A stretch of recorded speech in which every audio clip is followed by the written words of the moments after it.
A pleasure to talk to you about the second installment. It's rare to say that the second is better than the first, but it's quite an achievement because the characters have really settled into themselves. So how amazing is it for you to continue that story and make them so special? Well, I appreciate you saying that. Thank you. I mean, it's exciting to be able to introduce Wasp as a hero in this movie and really kind of have fun with the dynamic between the two of them.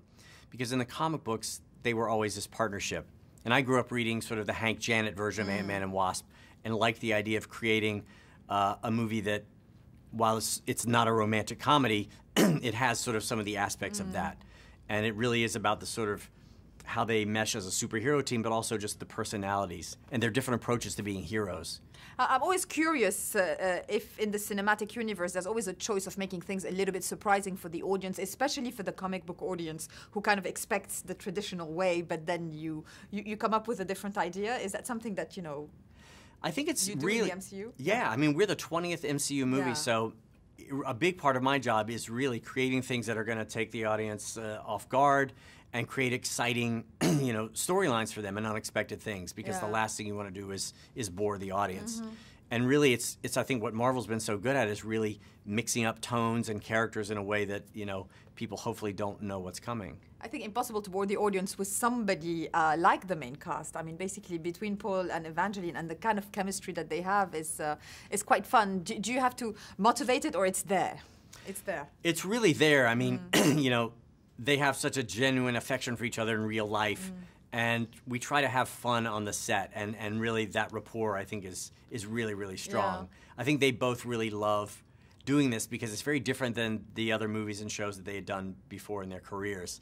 So I think they really sort of come to the movie very excited to further these characters, and also to dimensionalize them and to make them real dimensional people who have issues. They're not perfect superheroes. How does it work technically? I mean, I think there's a lot of technical challenges in movies like that, where things are different sizes, where you have a person that kind of can't grasp anything. I mean, you know, the Ghost character in itself must have been a challenge. Ghost was a real challenge, and part of it was figuring out like what that effect was going to be, this quantum phasing. And it was a lot of visual effects R&D. And there were versions that sort of looked too 80s, like this character Max Headroom, you know, and so that was no good. And when we landed on this sort of prismatic effect, and also that we would take takes of Hannah and sort of use different parts of the take, so she turns and leaves, but then her face is still there. And when we started to land on that, it was very exciting to us. No, absolutely, and all of it is. Do you follow the fans, and what are they most excited about? You know, do you know what they most enjoy about those films? I think, again, it really is, with Ant-Man and the Wasp, is they know that our tone is a little more comedic.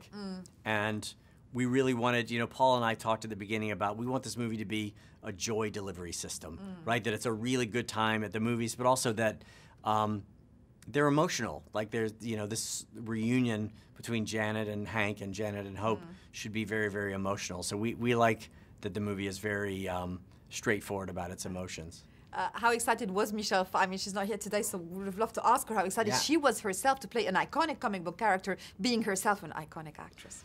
Well, I think she was very excited, but I was more excited because she's the only person I ever thought of for that role. And I'm a massive fan of hers and have been for many, many years. And she just brings this, you know, this luminosity and this presence to that character, who was really an iconic character in the comic books. In the comics, Janet Van Dyne is the one who named the Avengers. So she's a very important character in the Marvel Comics canon. So I felt a responsibility to that character, and Michelle just really brings her to life.